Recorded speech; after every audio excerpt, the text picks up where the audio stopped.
back to some boring subjects. Understand the risk to our country. Freedom brings people together. You're listening to the We Are Libertarians Network. Learn more at wearelibertarians.com. Welcome to We Are Libertarians. My name is Chris Spangle. Thank you so much for joining me. We are here live in the Doolittle Studios, getting set up. We are going to talk about the Chinese balloon that is floating somewhere over, I think, Virginia or South Carolina right now. And then we're going to talk about ChatGPT. Is it going to destroy education? Will it destroy democracy? Will it destroy everything else? Are we headed for a Terminator future? Well, the news is really concerned, so we're going to ask if you should be concerned. So we've got our panel of nerds here that know technology, and they're going to give you an answer. So with that, stay tuned. We will be right back after this break. Warning, this show is for adults, produced by semi-adults. So the language is sometimes strong and offensive. I don't know what I said. Welcome to We Are Libertarians, where our goal is to help you sound smarter while talking to your friends. We examine current events from a libertarian perspective while treating modern politics with all of the irreverence it deserves. There has been lie after lie. We toss out the screaming heads, put people before political parties, and give context to the news to make you think. Now, here's our host, a 15-year veteran of politics and media, Chris Spangle. Welcome back to We Are Libertarians here on the Chris Spangle Show. Thank you so much for joining me. We are so glad that you are back here with us today. And we are in the Doolittle Studios, and we've got a cast of characters joining us. First and foremost is Harry Price. Harry, how are you? Going good. I'm running late start today. That was my fault. That's just who I am as a person. I apologize. Please take this as a blanket apology. Even though I'm going to be 15 minutes early, I said I would be here 15 minutes early. I was still 15 minutes late. So Got two phones. Anyone else with it? group chat. I sent it to the group chat. I was always supposed to be here at It 55. was on Messenger, so Right. of course he didn't. He didn't It wasn't- notice it. It wasn't the Slack or Okay. to Mastodon Alright. sub-channel or That voice, Discord or anything. semaphore. the 8,700 different ways that I have to text with Harry because he won't use Facebook Messenger. Does anybody else have a friend like that? Well, email me on Proton. I had somebody emailed me and said, I want to use you to edit video and produce podcasts for me. Or it was actually the lady's son, and he does a Bitcoin podcast. It looked really good, really well done. She said, oh, he doesn't use email. You're going to have to DM him on Signal. And I just didn't do it because I just can tell it's not going to happen. It's not going to work. I'm not going to do it. If you can't email me, sorry. It's just how it is. You nerds take it too far. That's what I'm saying, Harry. Email's fine. Email's the backbone of the internet. It's a nice, amazing protocol. I don't know why this person doesn't use email. That seems weird. I'd rather use email than Signal. Yeah. That's a proven encryption. Emails are sent unencrypted, open wire. You can use Wireshark and just read emails unless you encrypt them. So With an open relay, you can pretend to be whoever you want to be. yeah. Yep. And then also here, that's the voice you hear is Reinhold. Say hello, Reinhold.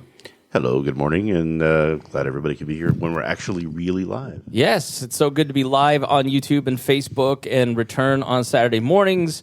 And Twitch. The thing that I've opened for the first time in 6 months to watch AI Seinfeld, which we'll talk about. Also, here's Vincent from Low-Key Wall. Vincent, how are you today? Doing pretty good. I was invited because I'm really interested in the AI stuff because that's just kind of who I am. So you'll see when I'm actually invested in a conversation how much more I talk about it. Well, we'll see if that's a good thing or a bad thing.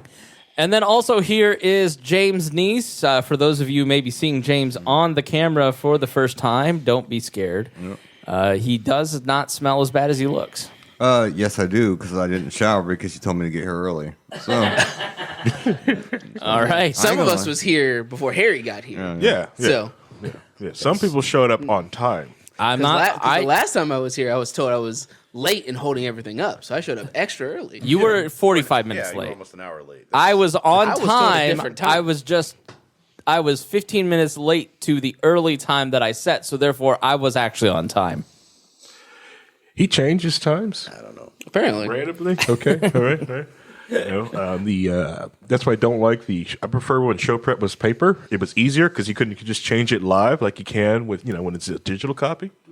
Yeah. Yes. I think it's Reinhold. You have a bit of a nose. I can hear your nose. So just, lean back, or if that's the kind you can turn off, we'll see. But I've got we've got one processor that works. I don't know what happened sitting in my basement for a year and a half, but we've got 5 processors, 2 work. I, of course, get one. And then we've got one on Vincent over there, and it makes him sound very good. Harry doesn't need one. When I put it on Harry, it made him sound worse. You're the first person I've ever met where a processor made you sound bad. I don't know. I assume it's just my voice. It's so nice, even though I'm not on camera right now. But my voice sounds amazing. All right, so I just give it up to that. He only does analog, it's like everything needs like tape recorded, like old timey radio with like the reverb going. That's all he needs. I probably would sound amazing on an AM signal. Mm-hmm. Okay, so Reinhold, before the show, you pretended not to know what this Chinese spy balloon was. Do you really not know what's going on? I've been heads down at work the last 2 days, so I haven't paid attention to the crazy news cycle that whatever stupid thing comes up, it doesn't last for more than a day or two. But it sounds to me like somebody saw something in the sky and everybody's freaking out about it. So basically, why did I just get really loud?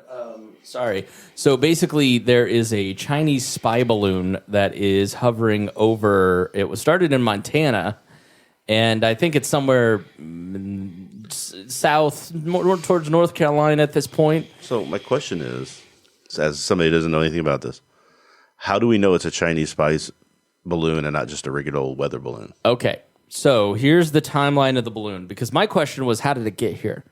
Did it float over the Pacific to get here, or did some Chinese spy release it in Montana? And the Biden administration said last night, late on a Friday night in their news dump, that they knew about this spy balloon floating towards America. They let it come into America and float over the country, and they weren't going to announce that this was happening because this apparently happens all the time. And there's been like half a dozen under the Trump administration, for instance, that took place. And these spy balloons are very common across the world from different governments. And we send our spy balloons and they don't mess with theirs. And so part of the thinking as to why they don't shoot it down, which is a whole thing we'll get into, but because it's apparently a lot harder than just like popping a balloon. Because people think of this as a balloon, like you pop it like a helium balloon, but this thing is the size of like 3 school buses. It's got the volume of 190 Goodyear blimps, and it's very big. Yes. And so if you shoot it with a missile, it's the same principle as walking out and firing your gun in the air, Harry. Should you, on New Year's Eve, fire your gun into the air? No, simple fixes to tell us. I think the best opinion that we need about this balloon comes from Vincent. My opinion on the balloon is who cares? Because Tencent owns more things connected to people's computers right now, which is connected to the Chinese government, than that balloon could get information. All right, for. we'll get there. Hold on, everybody. Slow down. If you've got the Epic launcher on your computer right now, it's taking everything from it. If you've got TikTok installed onto your phone, this program is copying everything from your phone and sending it to the Chinese government, including your clipboard. So if you think you're slick and copy pasting your passwords out of your password manager, guess what? Tencent has that information because it copies your clipboard, even on iOS. All right, hold on. Well, everybody slow down, okay? We're not done explaining what's going on with this balloon situation before we start ranting about it. We need everybody to understand what's going on, okay? So, I don't know why the sound is terrible. I hope it sounds better on your end. I'm so sorry we're still working everything out if it sounds a little bit odd. It apparently floated over the Pacific, and we didn't shoot it down then. And now once it gets over the United States, even in Montana, where there's nothing in Montana and Kansas, they didn't want to shoot it down because if you shoot a gun into the air, the bullet goes somewhere. If you shoot a missile into this thing, it doesn't necessarily pop it. So this is a Forbes article. Actually, let me start with the Washington Post article. Well, just in some history. Before that, I did see that a sheriff's department put out a notice saying, please don't go out with your guns and try to shoot at this. Evansville said that too. So it is apparently a long-standing tradition for aerial surveillance to be allowed amongst different countries. Dwight D. Eisenhower first proposed an open skies agreement in Geneva in 1955. And, people tend to allow other nations to surveil what's going on over there. Now, we have satellites. And so I've read reports that this thing doesn't necessarily pick up anything. I think it's, if you could move yours away, I think there we go. Perfect. And then just move it over when you're ready. This thing apparently doesn't pick up anything more than what you get from, I think it may be you. So you move your mic a little bit. There's just a nose whistle from somebody going on here that's driving me crazy. I don't breathe, sir. I know. So you can get a satellite to pick up all this information. The United States and Russia have pulled out of the Open Skies Treaty, so we don't, and China never signed on to it. But apparently there was a balloon. I'm trying to find the history here. Where it floated into. So let me just read you a little bit from this Forbes article. Busting that Chinese spy balloon is harder than you think. The problem of bringing down this type of balloon may be difficult. It is highly resistant to available weapons. It may look fragile, but the sheer size and construction of the stratospheric balloon makes it all but invulnerable. There's also a problem of getting to it. It rides in the stratosphere, far above airliners. Mm-hmm. They do this to take advantage of the change in wind direction with altitude to steer themselves to where they need to go, like ships. We have our own balloon program designed to lurk undetected in enemy airspace. Such balloons typically fly at 80,000 feet or more. NASA's versions cruise at 120,000 feet. An F-15 and an F-22, the Eagle and the Raptor, respectively, operate around 65,000 feet. So this thing operates about 15,000 feet more than a typical balloon. And while that might be able to get close enough to fire a missile, the balloon may be too high for them to actually shoot. So you're not going to hit it with your AR-15. So please don't get a murder charge because you accidentally killed someone by discharging your weapon. So we tend to think of like the Hindenburg disaster, but this isn't like that.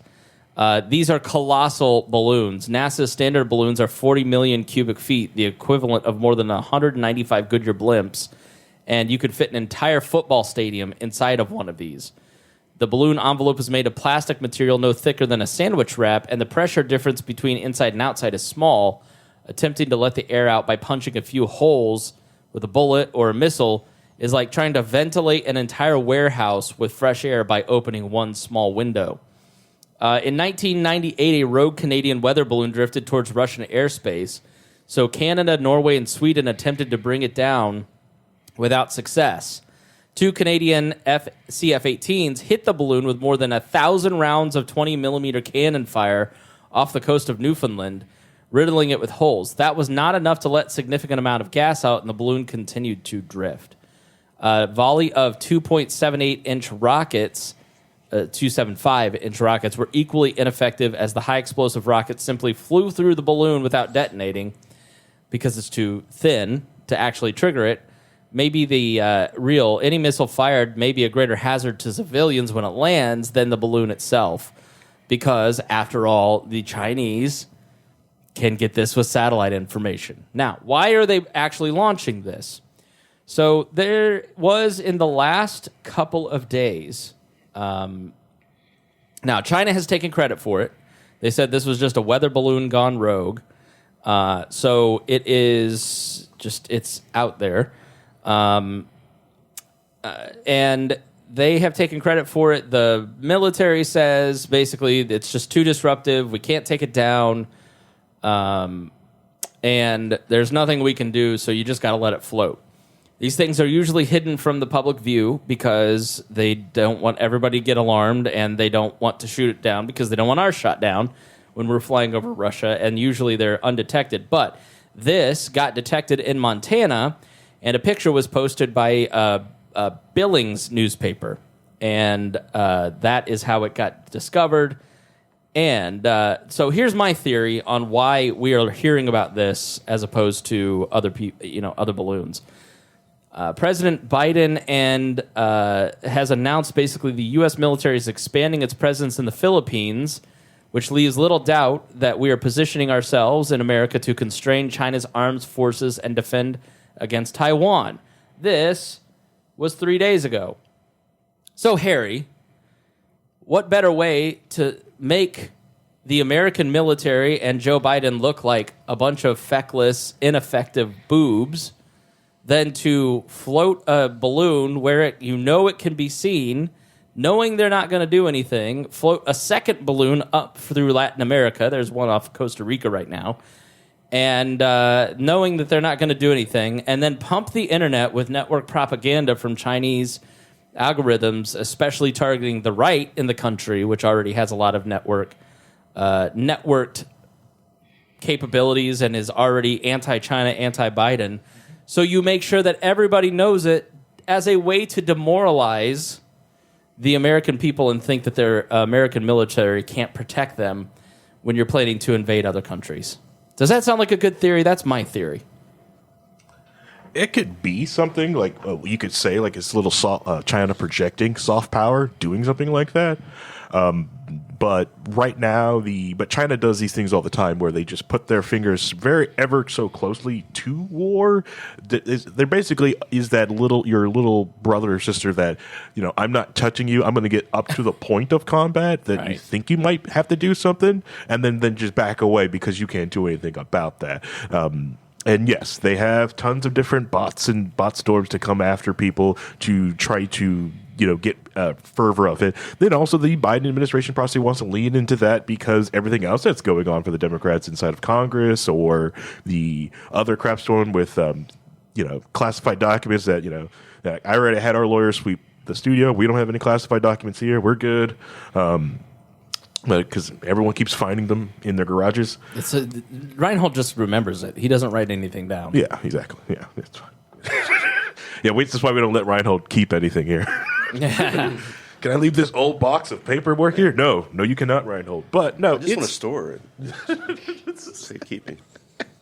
But no, this balloon. I really do believe this is not the first, nor will be the last time that the Chinese government have lost control of something in the stratosphere or out of something in the stratosphere. They have lost control of satellites before. Then again, losing control of this weather balloon is possibly possible. Weather patterns did change. This could just be a legitimate accident from the Chinese government. You have no control over weather balloons. They put them in the air and they just float. You just kind of plan them. And the thing is that this thing doesn't. It takes more than a day or two to prepare, get up and running, and get in the air and get all the way over here. It's this very slow moving, and these things are huge to fill it up and get it in the air and ready to go. They've had to have it going for 2 weeks. Yeah. So I find it amazing that they must have known about it, right? NORAD can track Santa. Why can't they track weather balloons? We know that there's there's weather balloons, there's spy balloons, there's spy planes, there's all kinds of stuff going on over the top of all these countries and has been for 70 years at least. Yeah. That's really the reason why we had what was the name of the UFO landed supposedly. Oh, Roswell.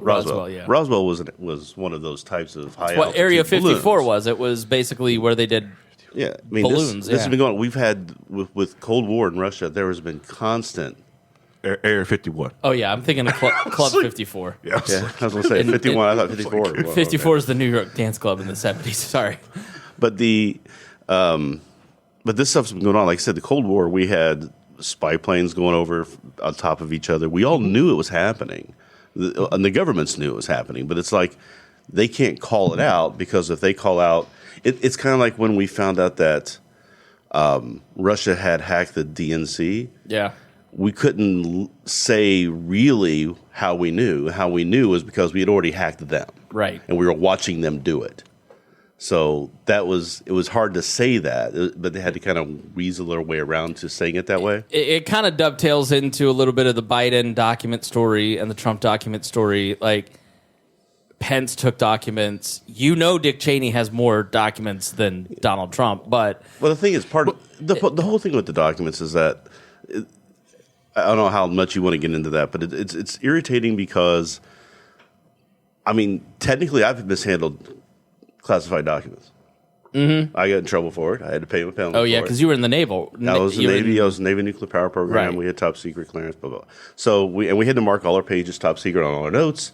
I had forgot to mark a couple. They got found in my locker. Blah blah blah. So handling documents is hard, especially with the sheer number of documents that are. So the fact that the presidents aren't boxing up these documents. There's people coming in doing it. Some people don't catch it, and it gets stuck in somewhere with it, and that is understandable. And there's a lot that's classified. And there's not going to be any indictments over that kind of stuff, because if you find them and you go, "Oh, I found them," I better let somebody know and get them back where they're supposed to be. That's what they want you to do. So they're going. Right. You're cooperating. The Biden's lawyers, when they found him, could have just said, "Get to shredder."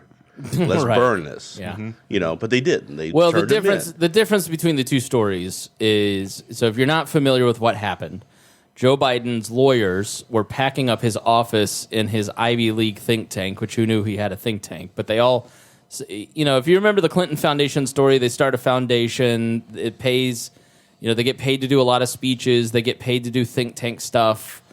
And so the University of Pennsylvania, I believe it was, had the Biden think tank.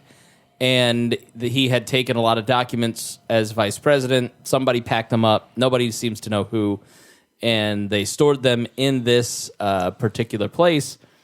And as they were packing up to leave the offices because they were moving, they found, I believe it was like 10 classified documents. I don't know that any of them were classified top secret. Now, Mike Pence has found a couple of classified documents in his house in Columbus, Indiana. Now, they've asked all vice presidents and presidents to look for classified documents. As I understand it, it is fairly common for this kind of stuff to happen.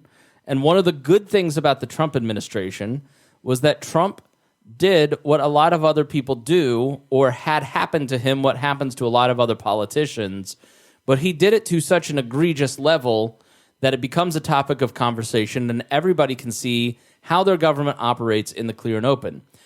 Donald Trump didn't just pack up some stuff. Now, if you're listening to the Daily Wire, he did.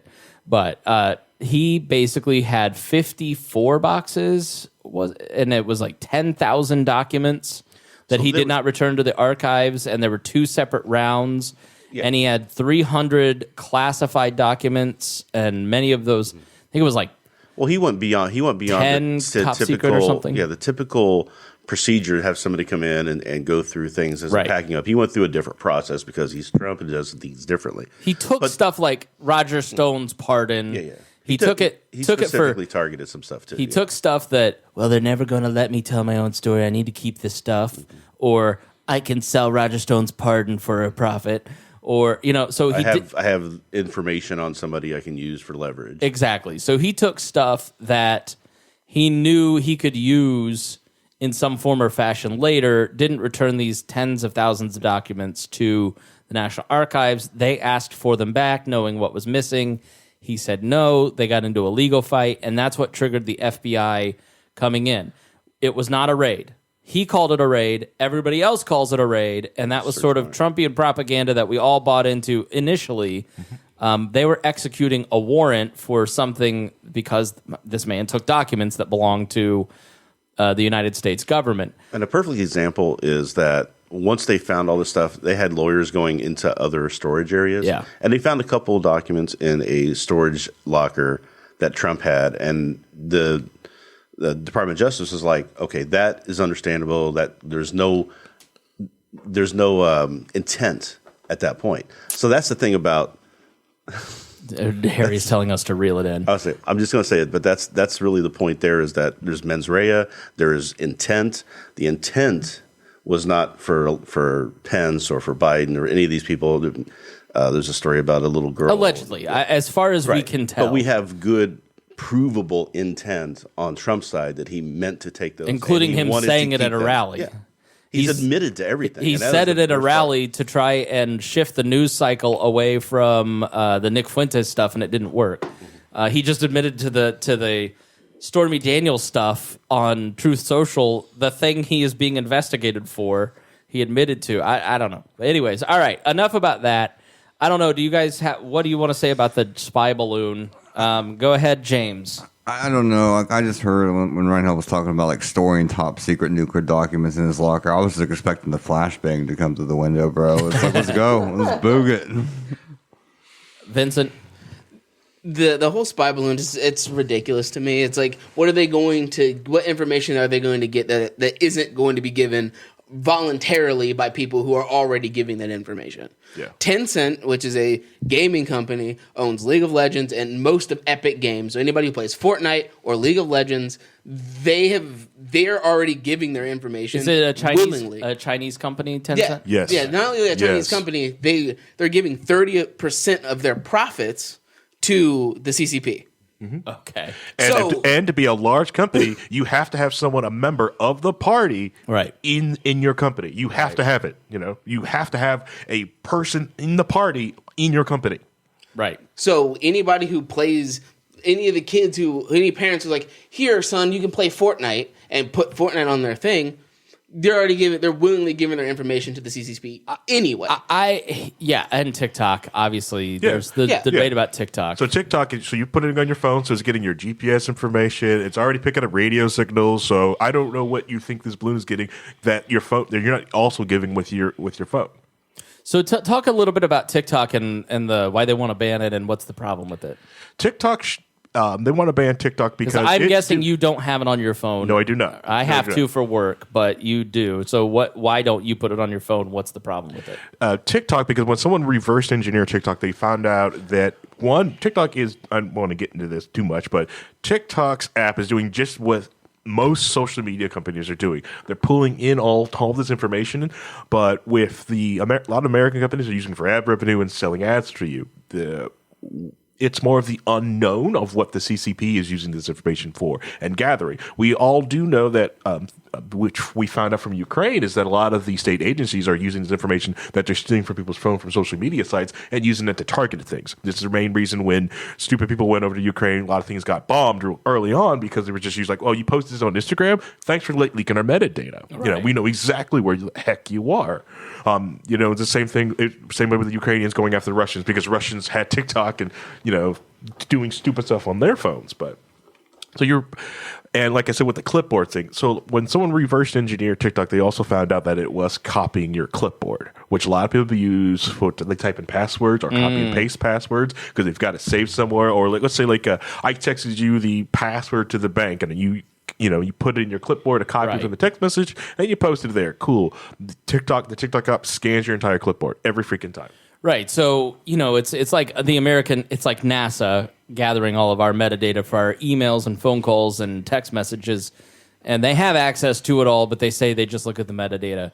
Metadata is huge. And NSA, not NASA. And everybody, not NASA, the NSA. And every government on Earth, well, most major governments probably do all this stuff too and collect all this information.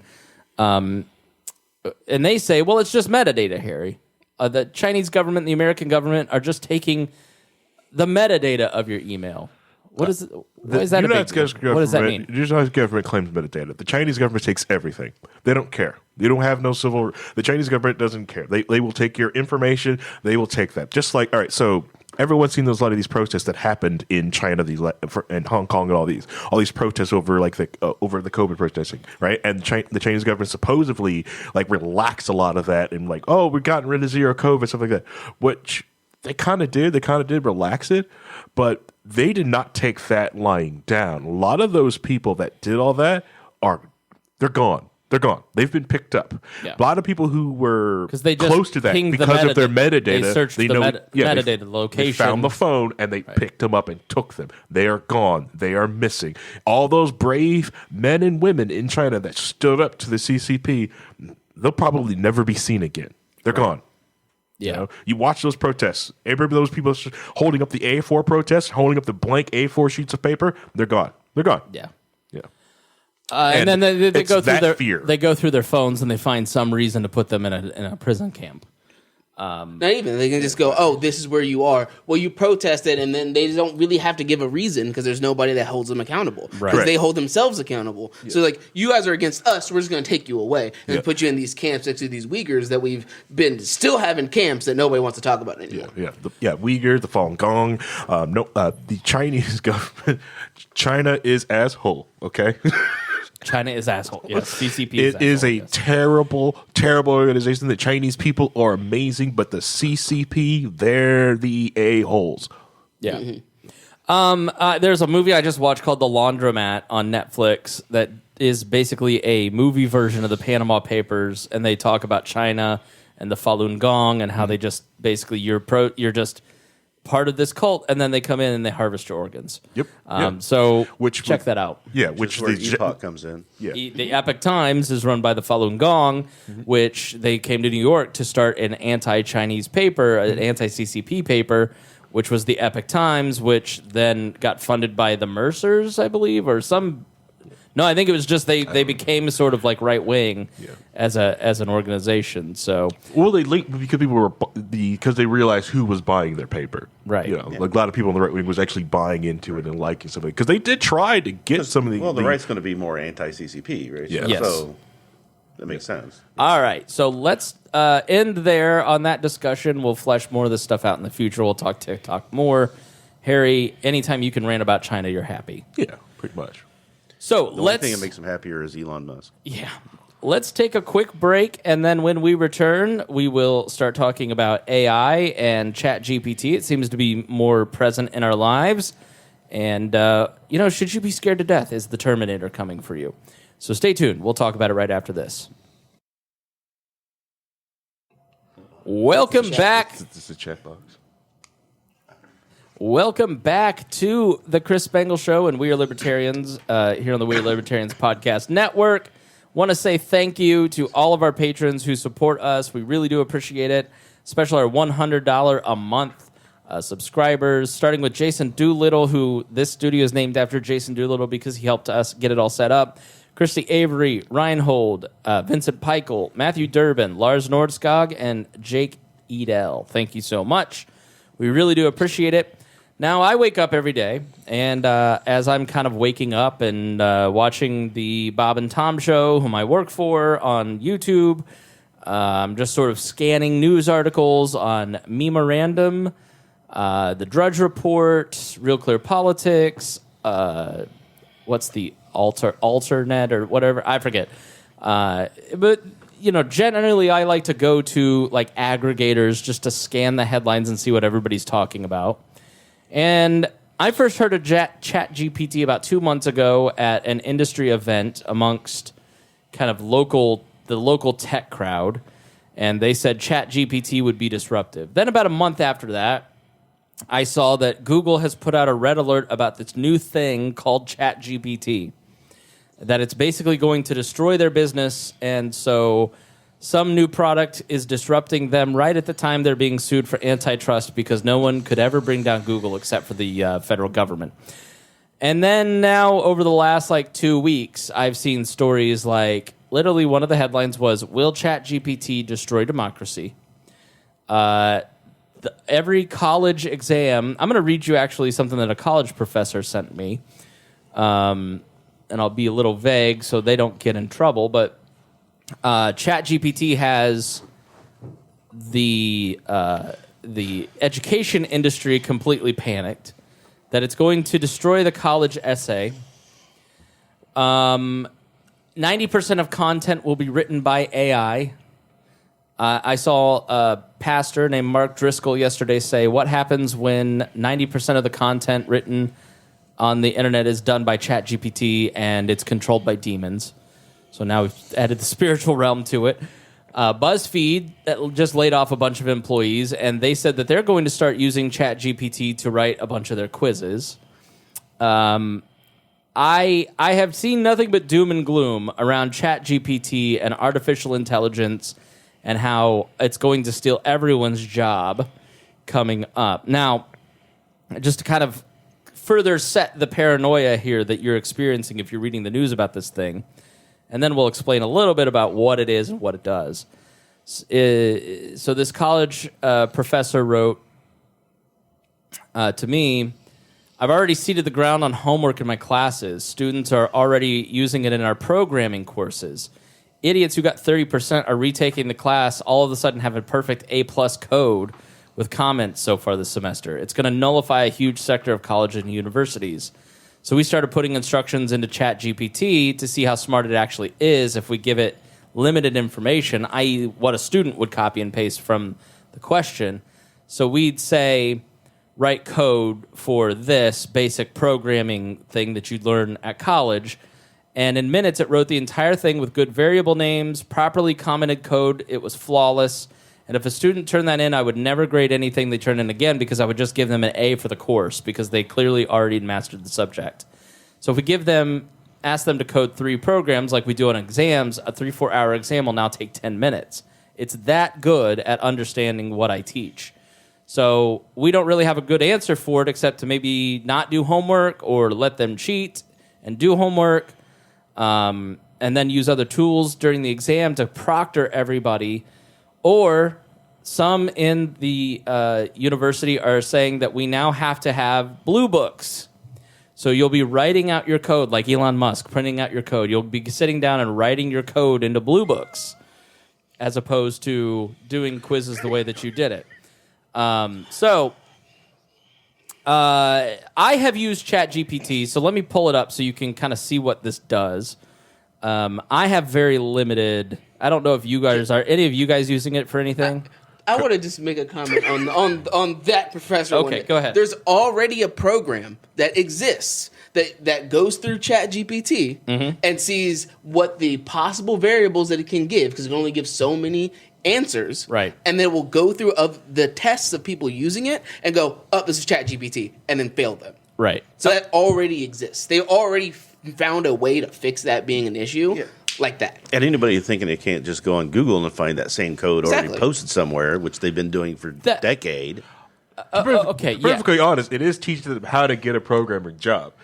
You know, you're going to stay on Stack Overflow all day and Google tab open. Right. Your director's going to tell you, like, hey, I'm not saying that's not how I do it. Yeah, I mean, to be perfectly honest, honestly, homework with ChatGPT is teaching you, getting you ready for the real world. Right, and not only that, finding efficiencies. Not even to do using your the job programming quicker. part, like the essays part. There's ChatGPT only has so many ways of wording things. So the way it's worded sounds very unnatural, and it comes off as it being an AI because it only has so much vocabulary and so much understanding. It's going to improve. That's easy to find out what it is. That's the As real of right issue. now, this is what So it is. hold on. So who created ChatGPT? Do you guys know the history of it? What is it called? The what is the company called? OpenAI? Yeah, OpenAI. Yeah, they created that also with Midjourney too, right? Yeah.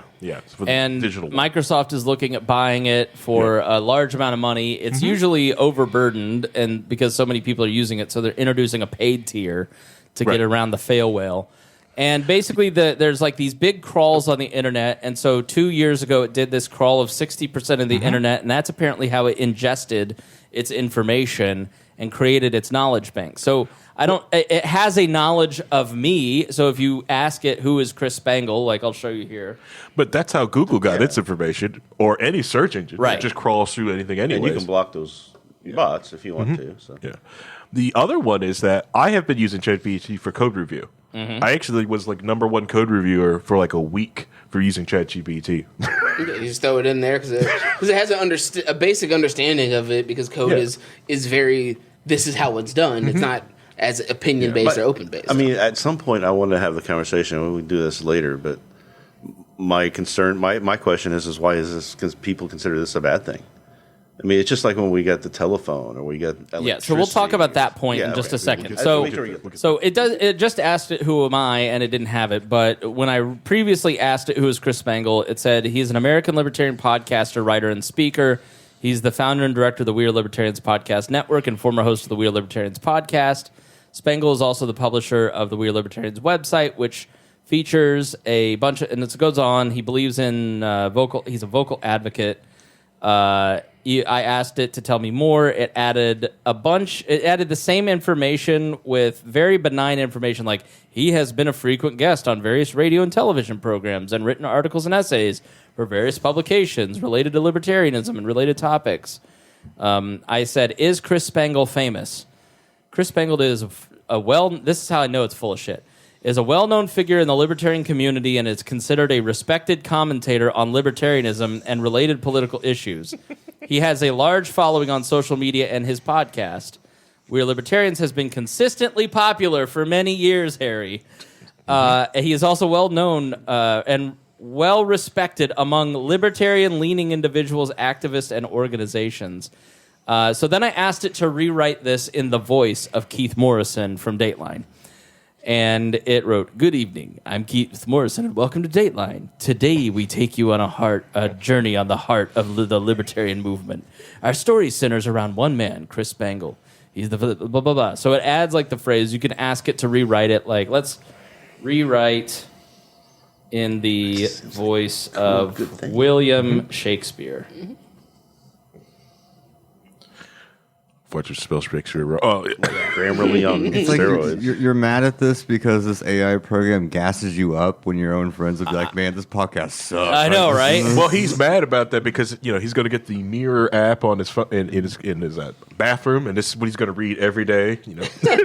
He's brushing his teeth. I mean, Based off that, we should have better monetization, right? That's what we're saying. Right, exactly. So Where's it's our money? "O fair me. citizens of this great land, allow me to impart unto thee the tale of a man of noble spirit, a man of great conviction and unwavering resolve, a man with a steadfast heart and relenting purpose, doth fight for the cause of individual freedom and limited government, a man by the name of Chris Spangle." I love this thing. This is great. ChatGPT, he ain't gonna fuck you, bro. Like you don't gotta simp like that. So I use it. I use it to kind of. So I've done some research with it. So I'm doing a show on the protocols of the Elders of Zion, and basically what it gives you, you've got to know what questions to ask it, right? Yeah. But it kind of gives you the first paragraph on Wikipedia if you're using it for what I use it for, right? So I also will take something and say, put this into bullet points. So then it becomes sort of a bullet pointed thing, and I found it to be something that is. This is interesting. So I'm using it at work to. I'm using GLASP to transcribe YouTube videos at work. Okay. Then I put the transcript in the GPT and say summarize it. Sometimes it gives me about 10 to 20% I can use. But it says this video it's a song about yoga pants and basically how he just likes looking at girls' butts and yoga pants. So we work for a comedy radio show. It's a parody song. Okay. This video appears to be a comedic song about a person's experience with yoga and their attraction to a person in yoga pants. The video includes audio of someone doing yoga and references to farts and a shapely ass. This video concludes with the speaker's enjoyment of the song being spoiled by a child.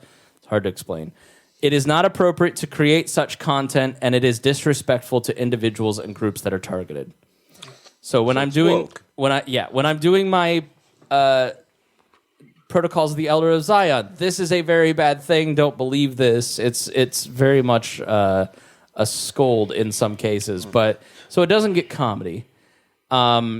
And so I'm using it for basic research like I would on Wikipedia. What I would do is I would go, what is this thing, to Google, and it'd give me 5 websites. I'd read the 5 websites and I'd summarize it. Mm-hmm. This is just doing it quicker. Yeah, it's doing more work for you than Google. That's why Google thinks this is a threat, because really, why wouldn't you just go there and say, find a recipe for sweet potato mashed sweet potatoes, and then have it not only just find it, but then print it out for you and list it, right? And you're ready to go. You don't have to go to the website, right? Do all this stuff. And so we are thinking about doing an IndyCar podcast here on the network. Give me 20 names for an IndyCar podcast.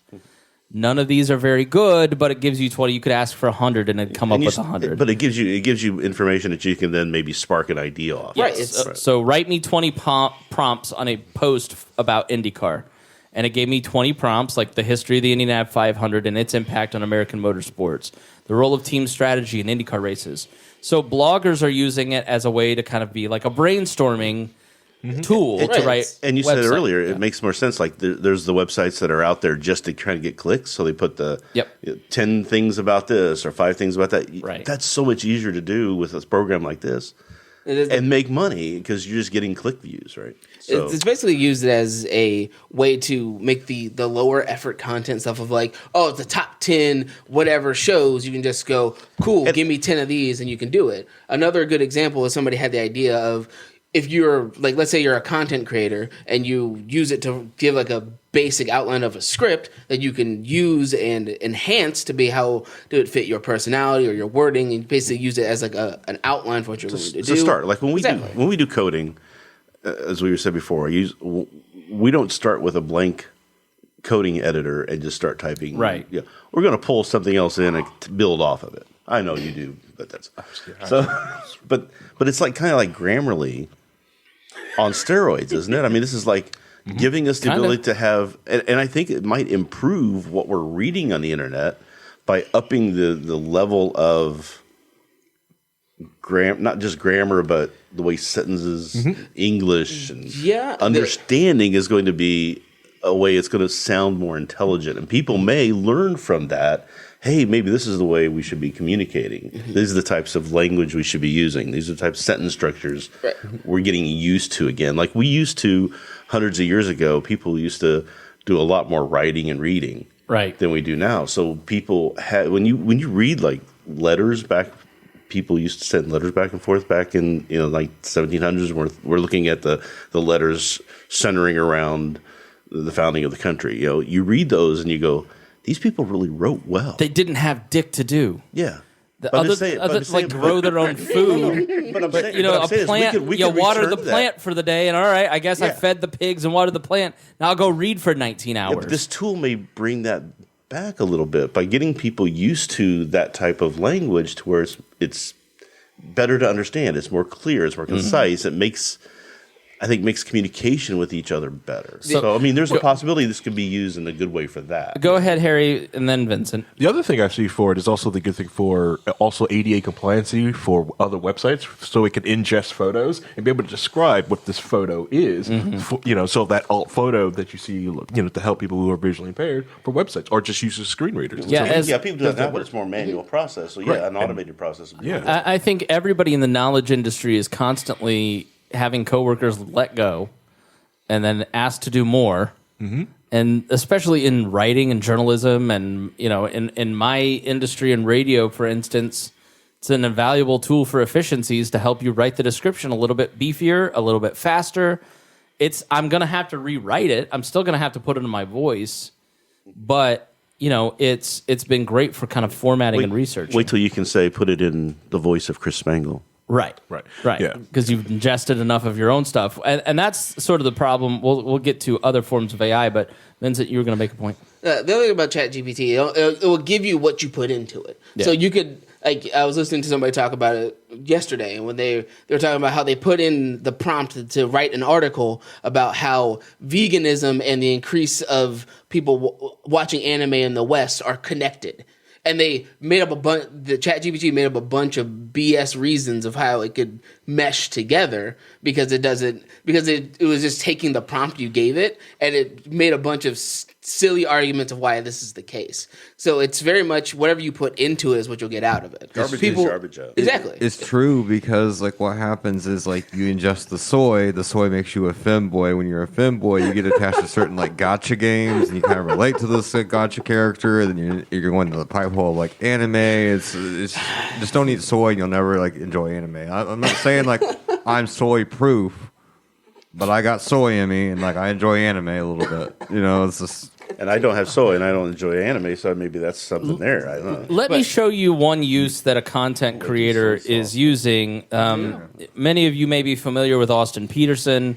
He's a libertarian, conservative, Republican type radio guy. With an E. Make sure it's ER. He gets upset about that. He is doing reviews of various philosophical. So I messaged him this morning just to ask. But watch this video, and we'll kind of break down how he's doing it. And it's got 1,600 likes. Let's turn on the music. There's no music. What am I doing? So basically, what he's doing, if we could hear it, why can't you hear it? Let me. Did you share with audio? Oh, that's what I'm going to do. Yeah. Let me go back. Sorry. This is a professional podcast. We'll edit this out. Yeah, One of your It professional says guys. audio tab. What? Oh. I don't know. Here we go. Just set. Private police. In this system, individuals are free to make their own economic decisions without interference. That's gonna by the distort, state. Chris. Regulations arise naturally from the marketplace and on the laws of supply and demand. It is not the same as anarchy as Anyway, so we don't need the audio really because we're going to talk, but everyone's beside themselves. Bro, like you treated that laptop like it's a Line 6 guitar amp. You're like, let me just throw the microphone on it. We're just gonna record it. This is what happens when you don't show up for a mic check. Okay, this is So- what happens. Yeah, where were you at rehearsal? Basically, what Austin is doing is he's using auto AI generated photos to get around copyright issues. Because if you use photos of other people, it's copywritten. And so he's creating AI photos, and then he's having ChatGPT probably write the script for him. And there's a Just- program reading it. Probably there's a. I robot think he's program. the one reading it, but he's probably using something to auto subtitle it. And so now he's saving. And if he were to go and draw all of these images, write the script, find photos that are copyright free, he'll have half the photos. It's going to take him probably 10 hours longer to create this thing that probably took him 2 hours now or 1 hour, right? And so if you're a creator, that's really good and really helpful and really makes it a lot easier. I mean, I use Grammarly every day of my life. I scan 56,000 words a week because of all the stuff that I write. I'm a copy editor. I'm a writer. Have you had it draw a hand yet? I have not had it draw a hand, but I use Grammarly, which is a form of artificial intelligence to check stuff. In coding and stuff like that, that's the knowledge work world, the influencer world that I live in. What implications does this have? What does this do for all of your nerd stuff? We recognize you as a content creator, but we do not respect you as a coder or programmer. Sorry. No, I'm not We want at to make all. sure. We want to make sure that distinction there. This is outrageous. No one's ever been on this council. Here's a distinction I want to make, though, and I think Harry and I probably have a conversation about this a little bit that might bore everybody. Okay, I'm ready for it. Is this actually artificial intelligence? I don't think so. This is just programming. This is algorithms. Yeah. Reading databases and doing programmed analysis of that data. This isn't artificial intelligence. People are starting to use this term so grandly. It's because they're not going Where's to the the Turing test on this microtubules. stuff? Where this isn't artificial intelligence. This is artificial programming. Yes. Okay, that is boring. The You're answer is right. yes. That's totally All right, boring. I'm down for this It's extra a conversation. huge- No, you it's can a have this huge on Loki Wall. distinction. No, so it's a huge distinction now. What is the distinction and why do I care? Because people associate artificial intelligence with thinking machines. Okay, These what's machines are not intelligent? What's thinking. artificial intelligence then? Artificial intelligence is a goal that we want to get to that is still hundreds of years away, probably, where machines are actually able to think on their own. The singularity is coming in like 7 years. What are you talking about? 100 years. No, it's not. I heard This is that not- 30 years ago. This algorithm, this is all algorithms. You're just scanning This is images and programming. algorithms over and over and over again. This is all it really It's is. good programming. It's good programming based off of a huge database, data warehousing. This is still not intelligence. So you're saying the distinction is when the computer can think like I can, that's artificial intelligence. yeah, when it passes a Turing test. Okay. Which is what? Explain that to Oh, me. a Turing test, Alan Turing put together a test to try to test whether. What was the movie that was machines- about him that was really good? Imitation game. Imitation Game. Yeah, that was there's really good. But there's he put together this test, and it's probably can be better refined later now that we're more modern into it. But ways to say whether something is just coding and responding to what you say in a pre-coded way, or whether or not it's actually thinking about it, whether it's actually drawing conclusions, learning, and then putting out something that wasn't in its original programming. So, and then I guess I still don't know why I care what you're saying. Well, because like, whether you call it AI or not, whatever. But when you say AI, then you're computing. You're starting to conflate Terminator and other fearsome self-thinking machines. HAL 9000. Yeah, people are starting suddenly starting to equate this to that, where people are saying, "Oh, this is chat AI. This is artificial intelligence." Oh no, and that's Elon Musk does this stuff where he's always constantly talking about it. Yeah, Elon Musk is very against this because ChatGPT has passed like several different exams. But that's because the people who write the exams aren't prepared for this, and they're being lazy. That's true too. They're using the same. Yeah, it's like years. people who used to write exams and weren't thinking about the fact that Google existed and doing homework without thinking of the fact that Google existed. Now they know that, so they're starting to change the way they do their testing and examinations. And now we got to do it again. So basically what you're saying is like you shouldn't be afraid of it passing the U.S. medical licensing exam because that information already exists. This is just accessing it faster. It doesn't mean that this is a more intelligent machine.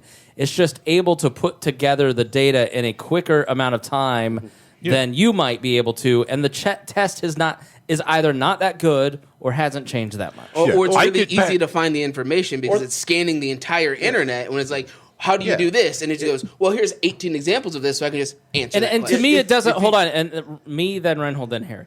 To me, it doesn't matter because you're not learning it if you're just reading this and copying it over.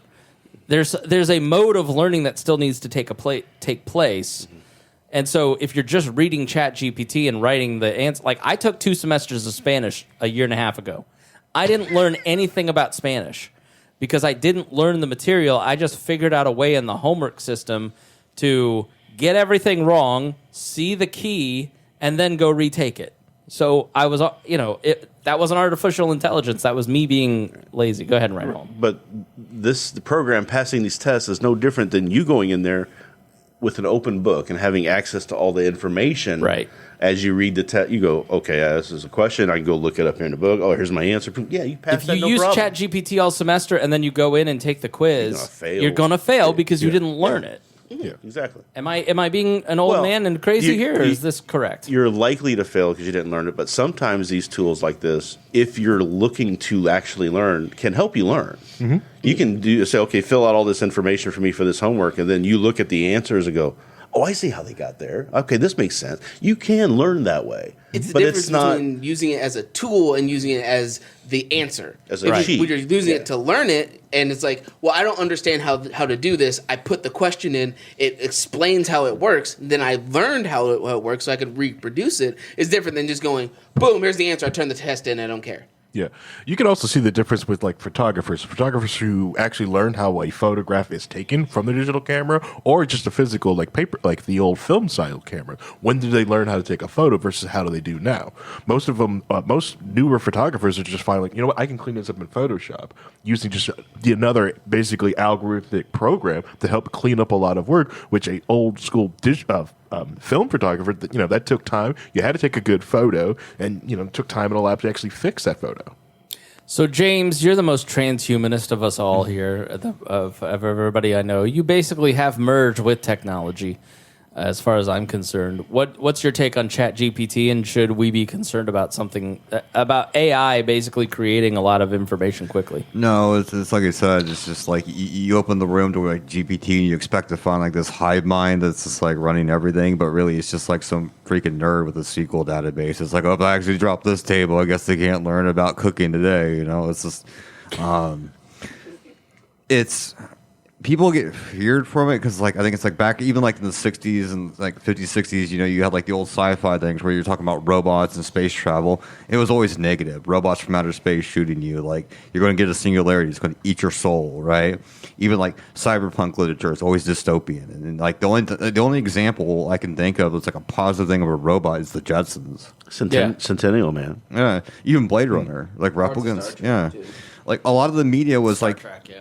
it's been so entangled with science fiction, especially horror, that people are afraid of it. And like, why are they afraid of it? Because like people are afraid of being like obsolete. And but isn't that sort of a legitimate fear when you had 15 people that would write BuzzFeed's articles?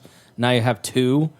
What I mean, it says to me is that writing BuzzFeed articles was easy, and that job didn't matter because you can just replace it with an AI. It's low value. That's the It's just issue. like but those robotics, human beings still exist. Those human beings still need to work. What are they going to do? It was the same Find thing. something It was the else. same thing in the 30s when we had Learn the to movie code. Modern Times come out, and we had discussion about robotics in the workplace and machines doing the jobs of humans. Yeah, I mean, and it's not a new robotics really thing. worked out great in the for the automotive industry. It did. It worked really great for the automotive For the automotive It keeps- industry, but keeps not somebody- for the people living in northern central Indiana. Right. They just have to find another way to make money. Oh, Did we you can just learn to code? Did Oh, we you can just just say learn move to it to code? No, I the- didn't say learn to code. I just said find you can It was funny because in the movie Modern Times, they hire back the guy to maintain the robot that's doing the work. You can find other work in that area and do other things. You can move beyond that and go, okay, now I'm going to plan all this stuff out, put all this stuff into the systems, program this stuff, and that's not technically So learn to James, code. your argument is that, I mean, what the free market compels people to be at the top of their skills at all times and pushes them to be better? Well, or- no, it's because people are so disconnected from like actual learning today, right? It's like you can go like thousands of years ago, like people were just able to do trajectories in the stars to find their way from like Iceland to Greenland to like wherever they want to go. They'd sell completely just by doing simple math in their head where the stars are, the placements of the stars are able to do that. People were able to go out to a field like nothing around and like build up houses, build up entire communities. That's all the knowledge basically learned and their experiences learning. Today, we're so disconnected from the evolutionary process that your food is like basically in a square box that's processed and shipped out to you. You eat it. You don't know where it comes from. You don't know what's in it. It's just, here's your slab of pork that comes from a processing facility that's just done automatically for you. This is how your drink is made. It's done automatically for you. Your houses are prefabricated. It's automatically done for you. It's printed for you. You have no concept of how to do anything. Like if this all collapsed and you all went into the woods, your first instinct would be, I got to go hunt some food, right? But everybody would be doing that, and you'd wipe out the entire like population of a forest in like a week. There'd be no animals left, and you'd all starve to death because you don't know how to pace yourself. You don't know how to like survive anymore. You don't know how to learn anymore.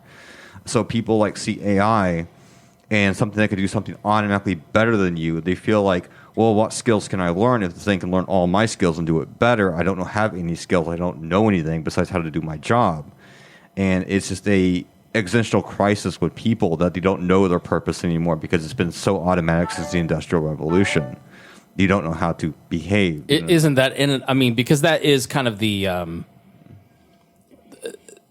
anti-humanist, transhumanist wing, especially people who sort of gravitate toward Hoppe, and I am definitely a reactionary, and I hear what you're saying, and I'm like, well, that doesn't sound good, right? So, and that's sort of why isn't that the Marxian critique is it's this technology is alienating human beings, and we need But it's also freeing them.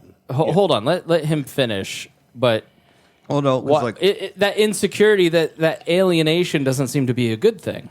Well, because like people want a utopia, right? Where it's like, well, maybe we get to like post scarcity, where like everybody has what they need and what they desire, and like it's not saying like your life's fulfilled. It's just saying like all desires are basically met, like your food, your water, your shelter, because it's all automated. The AI will do it for you. Robots will do it for you. You can kind of just enjoy life and do what you want to do.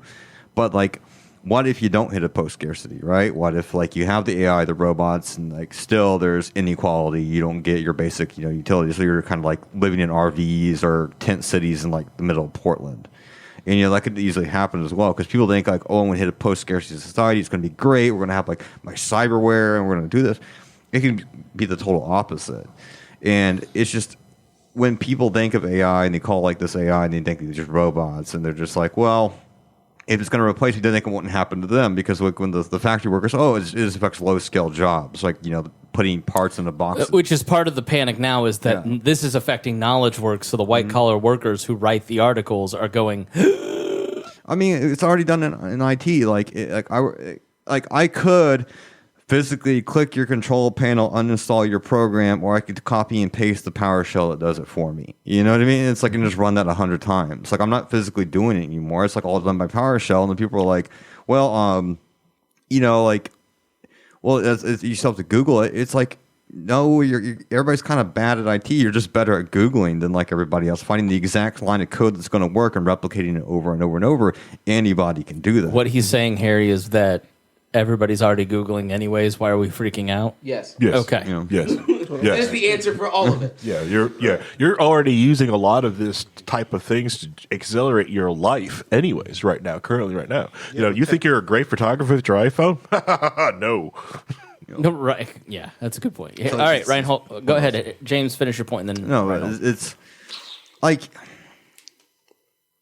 it's not bad to go to technology because let's be real, like flesh is malleable, weak, and soft. You know what I mean? It's like you get diseases, you get older, your bones fail, like your heart fails, your liver fails. Like these things fail. Like technology does have a way, and like probably the future to fix some of that stuff. And we already have like pacemakers for your heart when your heart starts to go bad. They're already working on ways, like I think they're still doing things in Alcor where they'll freeze parts of your body and trying to perfect that process to bring things back because they can bring back certain animals now. They can clone out certain animals and kind of fix up problems that were existent in these animals before they were frozen. It has the potential to like extend your life and extend your like way of thinking and a way of like living because eventually like the planet itself, this planet does have like a finite like lifespan. Eventually it's just gonna erode and like blow up and you have to go to space, but going to space is dangerous. There's tons of radiation in space. Can your flesh survive 20 years in like open space? Because we go to space, but it's still within like our stratosphere and our atmosphere. Like we're not way out there in space beyond planets. The amount of radiation that's out there, you wouldn't live more than a year. You would just completely die from cancer at that point. Yep. So like your flesh cannot physically survive space, so you can't leave the planet based on like what you are flesh and bone now. You're going to have to do something shielding on like the spaceships, cryonic sleep, replacing like your most vulnerable organs with like actual like machinery just to survive going to like another planet in the future if you want to do that, like 10,000, 20,000, 30,000 years in the future. Like it has to do that if you want to evolve, but we're so removed from the evolutionary process from like the finches on like Galapagos Islands and stuff where like the finches would just change their beaks based on what their diet is. Humans don't do that anymore. Humans haven't done that in like thousands of years where we adapt to our environment. We let the environment adapt for us, and from that we just lose all sort of purpose. So we need to be able to rely on that to like next step in the evolutionary process to go like beyond what we are now. But if we just say, like, no, I'm scared of it because like it's reading a database for me, you'll never get there. Yep. Go ahead, Harry. The other thing what I wanted to bring up is the other thing with the work goes on side of Reinhold's artificial intelligence is augmented intelligence. I see ChatGPT just be another step just to augmenting human intelligence, the add-on to a piece to us. Right. Just like we use computers, or because computers used to be a person, and then now it's a physical device. It's getting closer and closer to us. Most people don't do like large math problems in their head anymore. They just pick up their phone, just like when Nisa trying to do calculation to figure out how to go somewhere. We don't do that thinking for us. We allow this device to do the thinking for us to find out where we need to go. How do we map this thing out? We don't memorize phone numbers because we augmented our intelligence with this technology. You're never going to have a calculator in your pocket when you grow up.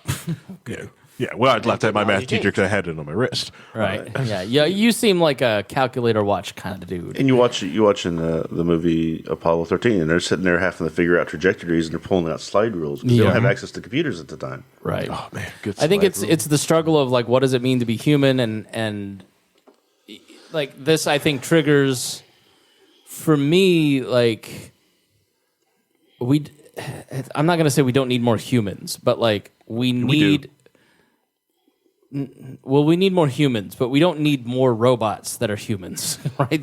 We need like the beauty of being a human and connecting to the vulnerability of the human perspective, I think is really important.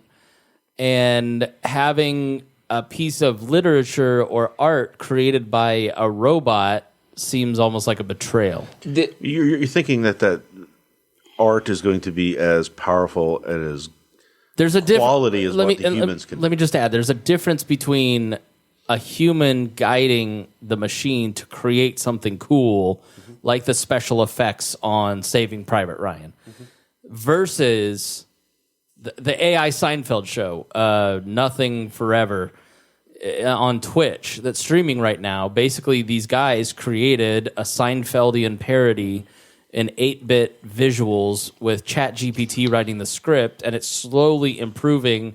And it's not funny, but you can tell that it's becoming more Seinfeldian in the third month of its existence. It's 24/7, and the creators say, we don't need limits on seasons. You don't need seasons of a TV show. You can have your favorite type of content in a 24/7 stream that never exists because we can just have AI create the visuals and the jokes and the content. What happens when we get to the point where that thing sounds like Seinfeld? Because that's going to happen. Right now, it's ridiculous, and you go, well, I can watch 4 minutes of this because it's interesting to see the technology.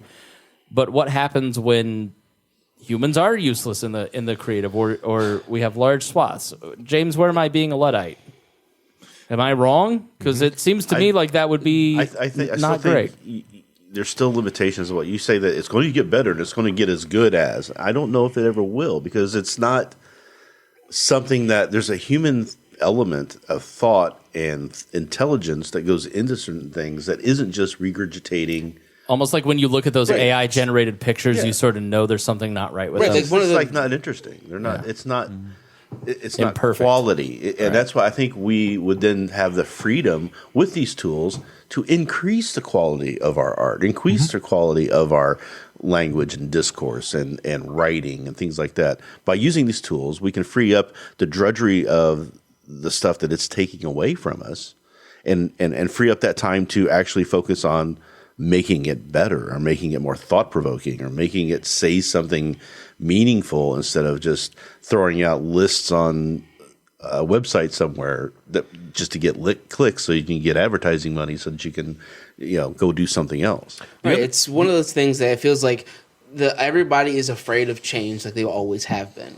This is a massive change to the concept of what can be done with art. Let's take AI art, for example. Yes, almost all of it is weird. They can't do fingers right because it doesn't understand how to really manufacture them when you look at things. They take general concepts of ideas, but it's never quite right. Somebody who's an artist who spent all their time and effort and like years and years putting their style down, figuring out how to make their art be their own, won't easily just be removed by a AI bot.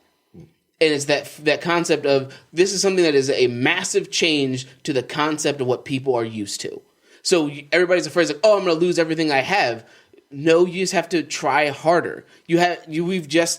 This just made it so that way somebody putting out a top 10 list of the outfits of this person on this show, that can just go away now. Now you have to try harder to actually have actual thought-provoking content or interesting ideas, because we've raised the minimum bar up from it being, oh, you just looked at a thing and said ha ha ha, to it, this machine says that thing that you're saying, but now you have to explain why you're interested in this thing. Yeah, that's a very free market argument, in that more freedom means more personal responsibility and superior people. Go ahead, James. Well, AI is really bad at it's pretty. It's very binary, right? Like, so if I'm like lost in a jungle, right, and I use my ChatGPT, what do I do in the jungle? It's like, well, you got to build shelter, you got to find water, you got to find food. And it'll list me these things to do, but it doesn't understand the environment I'm currently in. It's just telling me. My contention is, you can judge it where it's at now, but where's it going to be at in 20 years? I mean, where are these things going to be in 20 years? It still doesn't have that like atavistic, way of like figuring like, I have, as a human, like tens of thousands and thousands of years of evolutionary process to get to where I am now. And people survived like the entire time. The AI doesn't understand. It can read about it, learn about it, decide what to do about it. But is the AI going to tell me, like, if I find a sweet potato, don't eat the whole sweet potato, like take chunks of it, plant 4 chunks, because those 4 chunks will become 4 potatoes, and like chunk it again and keep it going. Like, it'll tell me like, oh, this is a potato, it's nutritious, you should probably eat it or you're going to die in like, this it's like rainforest here. But it's not going to tell me like, hey, I should probably do that, because it doesn't learn in real time like that. It learns on data that's already like there, that's been existing there, that's been on the internet. But there's tons of data that's not on the internet, or it's incomplete data, or it's data it can't learn at the time. What could it get to a point so where... because of human imperfection and humans' own devious nature, it can never truly succeed at becoming human. Unless it develops its own level of intelligence that's beyond our understanding, it's limited to what we understand. But that can happen. I think that's the problem that I have with it. Currently, that can't happen, because that would be intelligence. That would be the artificial intelligence I'm talking about, where we can only machines can only do what we tell it to do. And that's it. They can't do anything. Now, when it gets to a point where we can create a machine, or create a program that can self-evolve and write itself and become more than that, maybe we're talking. But I don't think that's happening for a long time. And even if let's say there's an inkling of it now, there's so many variables into that. And how do you know that it isn't just writing itself over and over again and not evolving? It's just staying in the same cycle over and over again. Yeah. You have to make sure that the microtubules have a light in them, because there's a difference between top-down AI and bottom-up AI. It's a Paul joke. Paul. So another. Go ahead, Harry. Several things with that. You're kind of right about that. There's that human creativity and problem solving. So, like, if you have, let's say you have a Jeep Cherokee and your heater core goes out. If you ask ChatGPT how to get to this heater core, it's going to tell you the all data way to do it. How to remove the dashboard, how to get to it. That is a 8+ hour job to get the heater cord out of the Jeep Cherokee. Now, you can do that, or you can use human creativity and do the hillbilly way and get your Sawzall out and cut the dashboard apart and get your heater core out, and then just put the dash back together with screws. It keeps stepping. What's the point here? That human creativity. That's it's very binary. It's step by step by step. Okay. The shortcuts and the things that we would think about that would make it go from A to B to C, when we just go from A to C, because we don't have to care about B, because B is irrelevant. Yeah, correct. Now, the other great thing about it is that it is taking humanity's information that we have given it, right? Everything, or stolen or grabbed, it crawled on the internet and took, because everyone puts everything on the internet. The best thing about it is that it helps link information to humans that probably have never talked to each other, but have that spark of creativity. We have figured out, we have seen through ancient basically discoveries that someone had at one point in time created basically what we defined as railroad tracks, but on the other side of the world, someone else created what we described as a steam engine. These two people have never met. This information didn't get put together until the 1830s. And we got a train engine. But that stuff is still going on right now, where someone's got information, but they're not talking to the other person, and the other information getting together. The ways I see these as amazing is because I believe what Nice says is, like, we have to eventually get off this rock. And the people that want to get off this rock and are thinking about it, they have information, or the other people, and they're not talking to, because they don't know each other exists, because there's 7 billions of us on this planet. This allows everyone to talk with each other. It's an amazing piece of technology. James, you were going to say something. No, he was too, but I'm going to go after this. But it's...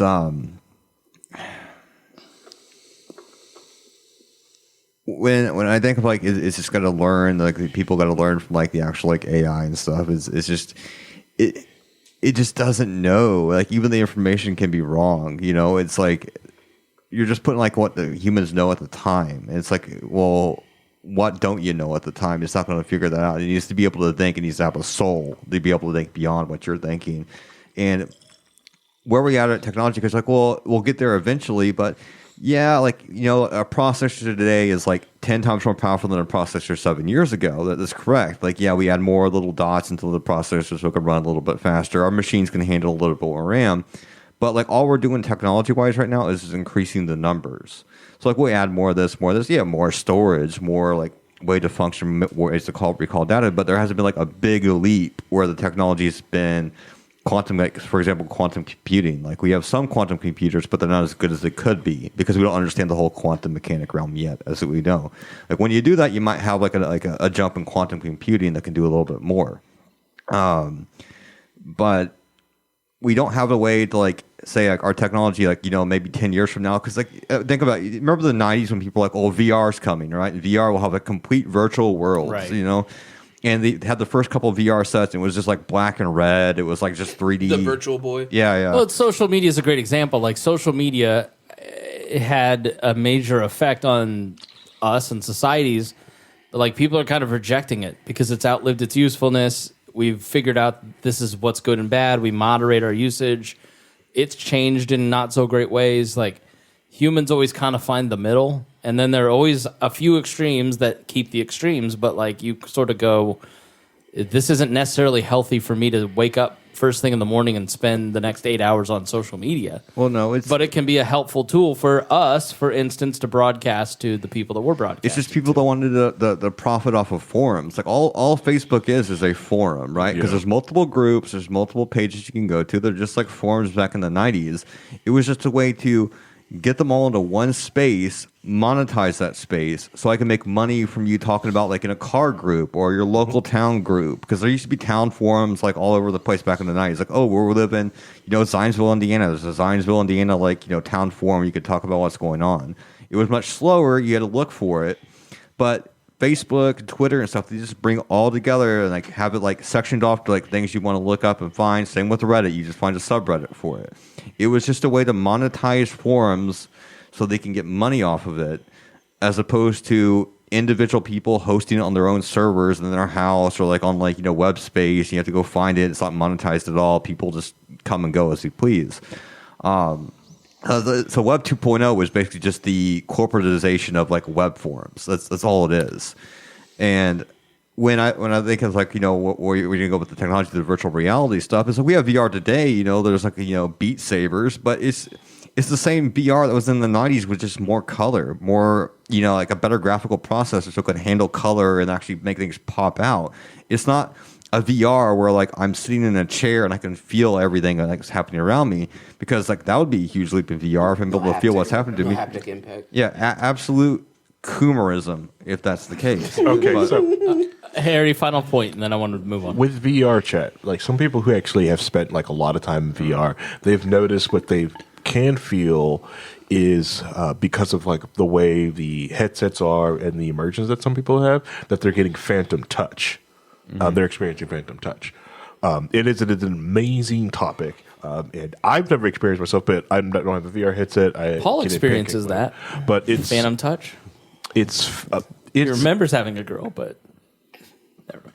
He's not here to defend himself. He remembers being invited. Well, yeah. That's yeah. Why didn't you invite him?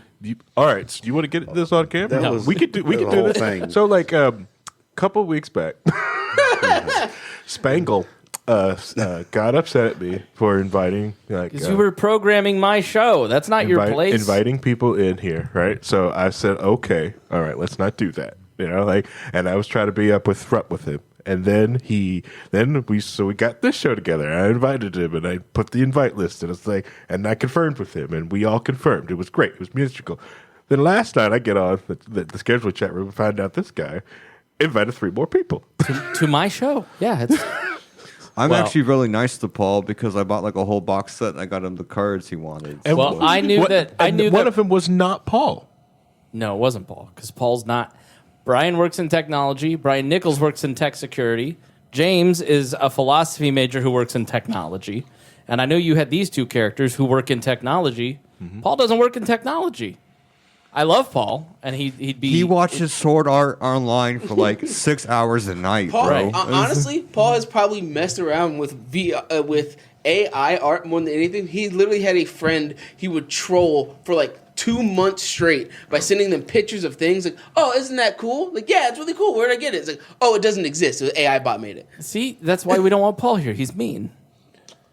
I'm joking. I I almost texted you last night and said, "Hey, invite Paul," but He knows so much isekai that he can give you like 10 examples of people getting hit by a bus or like going like into a deep dive into a computer and like having an entire plot story of being a hero. all right, let's hope All that right. this plays. Go finish your thought. Yeah, go ahead. I'm just going to turn off. But the other thing I want to say is like, so ChatGPT and like all the AI things like it's what VR also does need because, and if you ever want to get to like a holodeck future, like which people are finding out like coding and making VR games and VR spaces is that it takes a lot to program that because instead of like a regular first person shooter game or something like that, you have to program like little scenes. You can try to control what the cameras are. This is everything all around 360 on a person, and there's other people walking in that space that you also have to to map for and find out things they're going to. That takes a lot of work to model all that and to get that coding in there. I think that space is going to really could use for something like that. Netflix did the short where they used what was like AI generated backgrounds for the short to help speed up progression on a short. They did an animation short. Yeah. But then, which a lot of people, which even though Miyazaki said this AI thing is it's an abomination to humankind. And I sort of feel like Talk about Miyazaki. He hates corporations everything. Yeah, that's true. corporations have overburdened their workforce so much that it's time for the workforce to have some efficiencies to catch up. Go ahead, Reinhold. I think I have a good way to describe what we're trying to say about this not being there yet is computers still can't do random number generation. True random number generation. Explain that and what is it? So a computer right now, when you tell it to give me a number from 1 to a million, right? 69. It'll go through an algorithm, pick a number, and give it to you. If you time it right and you know the algorithm, you can make it give you the same number every single time, right? It's not true random number generation where you just come up with a number off the top of your head. That's 69. random now. 420. I must be AI because I'm going to come up with those two numbers every time. But when we can get to a point where computers can actually give us true random number generation, maybe we're talking about the possibility of someday having actual artificial intelligence. Unpredictability. But, we can't do the way to put it. Yeah, everything's programmed in a certain way that we can predict everything that's going to happen. We know what's going to happen. It's within our still confines of knowledge and space where the machines, when we truly get AI, that's going to be beyond what we're in control of or have a grasp of. The larger point that I want to make here, though, is that when you listen to the audio of these things, of these people saying something very, very uncouth, very offensive, it's kind of hard to tell that that's not the person. That Trump, I didn't play any of the Trump really because it went the hard F, so we apologize for that. I mean, we've always had people doing impressions who are able to really do a good job. But this is their own words. If you could take, because I have done this podcast for 10,000 hours, you could take my audio and recreate my voice saying anything about anything, right? But it was this good already when Obama was in office because they did a whole presentation where they had Jordan Peele do his Obama impression and they deep faked Obama's face over it so it looked just like Obama was talking because his impression was pretty much on point. It was already that good. So my question, just everybody gets one turn and then we're going to end. How do you stay aware of kind of fake information that might be created by this stuff? What do you do when you're out in the hinterlands of the internet, in the dark places where this kind of stuff exists? Who wants to go first? Reinhold's probably the most skeptical. What do you? Yeah. So there's always skepticism in any of this stuff, especially like people say, "Oh, I get this video of a UFO or a ghost or this or that." There's always going to be people try to present something to you as real that's not real, and you have to be able to go through the processes of critical thinking and talking to people who are experts in the field of this sort of thing to be able to identify, flaws that could make it known that it's not real. So there's a lot of different ways with a lot of different people looking at things it's going to be really hard to get something passed that's not eventually going to be found out as being fake. Now, something's still going to get through. We're still going to have that issue. But usually when you get a deep fake like that and the person says, I never said that, I was nowhere near, you need to prove that I said this or did this. Yeah, like we know Joe Biden way. didn't give an anti-trans speech. Right. Like it's very obviously fake, but the quality of it sounds identical to him and Trump. But if you see that and you go, oh man, that's really weird. But a lot of people stop there, and that's really the problem, is that we need people to continue to look into things or question it, and we have to start having people kind of doing that work for us, because it's not something that every individual is going to do or can do. Yeah. It's going to have to be something that organizations are going to have to start doing, and there are some out there doing that. So I think as long as we've got people who are experts in the field who are looking into things like that, people who are skeptical, applying true critical thought, we're going to be able to stay ahead of most of this stuff to a point where at some point you're going to have to be, I have to be physically in the room with you or I'm not going to believe it. Yeah. The other thing is like the metadata inside of these and all these things that are coming out, these new media. Now it's considered new. Now it would be new media. I think that was going to show, just like in the early days of photoshopping and messing with images, there is going to be forensic analysis techniques that are going to be designed to find out, like, has this been altered in any way, shape, or form? Where it's come, I think it does also will put more doubt, hopefully more doubt, when people go like, well, I have an anonymous hidden recording, of we took out this executive from possibly maybe a drug company, and he said these things. We're going to want to actually know that source. We want the raw, if that actually happened. I want to read the raw from it. Part of the problem with my statement is that we have people like that out there right now that people are buying wholeheartedly into, and it's kind of hard to. How do you corral that in? Having seen that video last night, like they didn't say anything about it being a deep fake, but I'm like, I know where the balloon's at. I know that can't be the balloon, so saying it's the balloon doesn't make any sense. So I guess knowing the technology exists makes me kind of go, I need to be skeptical about this. Yeah, but you're going to have people who use it and go, look how they're lying to you. They're going to tell you that this isn't real, and I've got footage of it. Right. And they're going to say, it's over here. Here's the footage of it. But they're creating that footage. Right. They're the one. It's going to be back and forth, and we're going to have to try and work that out. Correct. Yeah. Yeah. But the stuff is like there right now. You can look up like some of the back rooms images, like some of the early part of the back rooms. It looks freaking real, like someone's walking around. But everyone knows, like, no, that's generated. Some this is computer stuff. This was made. But a lot of people look at like, wow, I can't believe they made this type of set. It's like, this set's not made. This set's not real. But please look at the back rooms. Amazing stuff. Yeah. It's just the people, the outliers that you have to be like, people are afraid of, like. They're always going to exist. They're still there. They were buying like Sure said, they were buying Weekly World News in the 90s. Yeah. Okay. Sure, he's right. Yeah. Yeah. You remember? People think the Earth is flat. Protocols of Zion. Protocols of the Elders of Zion. It's a great example of people. It's been proven false by multiple means, and it's If there's anything that we should be worried about, is people who are on their phones when they're driving. If there's any big concern, it's those people. You know who you are. Put your phones down. Drive. All right, old man. Vincent, your turn. Go. Anything you want to say? The thing about the deepfake stuff, and that it's actually a big controversy right now, because like a Twitch streamer had a link open with deepfake not safe for work stuff of other people that he porn knew. has there was always like, when you were on the internet back in the 90s, there was always like Cindy Crawford's head photoshopped on somebody's body. Mm-hmm. But now it's deep fake porn with people who are not doing porn. Yes. But there's already a bunch of stuff going on about that. People are trying to figure out are trying to make lawsuits and figure out what does your bodily autonomy stand for when deep fakes are involved. Can you just sue to take it down? That person when the person who was running the website was called on it. He took the website down and apologized for even doing it because he thought it was just funny, but then, i.e., he didn't care until he got caught. Right. All of it's really boiled down to is that you just do your research. If you see something, look it up and try to actually figure out where it came from. Because if you're like, oh, this person said this thing, cool, give me 4 more examples of him saying that thing. Right. And then when you can't, then it's obviously somebody lied there. Technology is a tool. It's always been a tool.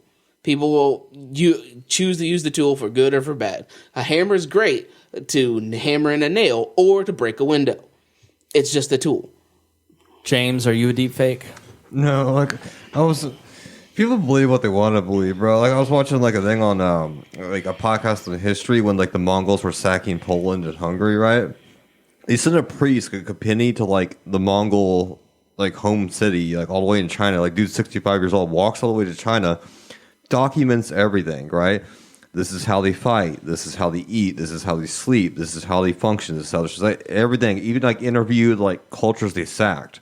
Well, we did this. Came up with a battle plan how to beat them. They're like, it came down to like, don't hide in your fortress because what they do is they push you in there and they refer to you as cattle because you're stuck in your castle. Then they sack the whole countryside and take over that way. They don't care you're in the castle because if you're not defending your fields, they'll salt and burn the fields. Right. If you're not defending your town, they'll salt and burn and rape the town, you know? So like he wrote this whole like book about it, like factual knowledge, went back to like the Pope and like these like the Holy Roman Empire, like this is what you do. That fake news. You don't know what you're talking about. In the 20s, people, Indiana was basically 2/3 of the state were members of the Klan, and they were choosy too.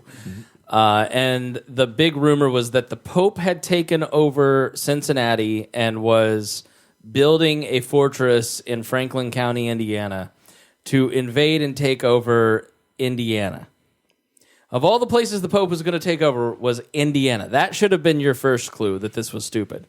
And they used that rumor mongering to institute the pledge and put a flag in every classroom and passed a law that you had to say the pledge and you had to have a flag in your classroom. Why? Because they believed that they were loyal to the Pope, and so the Pledge of Allegiance was to get them to be allegiant to the state as opposed to the Pope, which is why school children still say the Pledge of Allegiance. It was to get them to pledge state before God, right? So let that sink in, Christian nationalists. Even like but a little bit. You could have driven to Franklin frickin' County and asked where the Pope's, and nobody did. They just wanted to believe it because they wanted to keep hating Catholics. And that's why the whole fear of AI is a thing. Because they're fear mongering themselves into saying this is bad. How do you prevent us from evolving by saying anything that's a change is bad? So we have to make it scary and make sure nobody does it. Yeah, that's why this whole balloon thing is even talking about it. It's like, oh, be scared of the China and their balloon when they're running out of resources and they still have it made up with Australia, who gives them most of their resources. And honestly, if they wanted your information, they already had access to it. It's just, they're fear mongering. They're trying to make you rally against something because that's what they want. They want you to be emotional and move towards this. Yeah, it's easier to control people and get people to do what you want to do, and you just got them scared. And when they're not logical. When you're playing on their emotions. Will Chris Spangle watch the entire series of Ghost in the Shell to understand that sometimes tech can be good? No, he probably won't. I don't think tech is bad, but let's watch some Ghost in the Shell. Watch Ghost in the Shell. Watch Vivi. I think we should do a movie night. Yeah, you should watch some Ghost in the Shell. What is Ghost in the Shell? You can watch Bicentennial Man and get a good idea out of tech on that. That's it's a good movie. That's a good movie, but it's not nowhere near Ghost in the Shell. It is nowhere near Ghost in the Shell. It's not nearly as long. Japanese cartoons. No, thank you. I want real humans. Ghost in the Shell and Bicentennial Man. Bicentennial Man's an hour-and-a-half movie. It's standalone project, complex. Wow, it's only an hour and a half. What are you going to watch then, Chris? The one with Will Smith fighting robots? Yes. It was a terrible movie. All right. Thank you so much for joining us here on We Are Libertarians, here on the Chris Spangle Show. We thank you so much.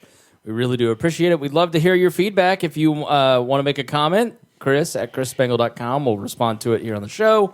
Or you can go to Patreon or chrisspangle.com and leave a comment there. Thank you so much. We really do appreciate your time, and thank you so much for listening here to The Chris Spangle Show. This podcast was produced and edited by Chris Spangle and Leaders and Legends, LLC. If you're interested in starting a podcast or taking yours to the next level, please contact us at leadersandlegends.net.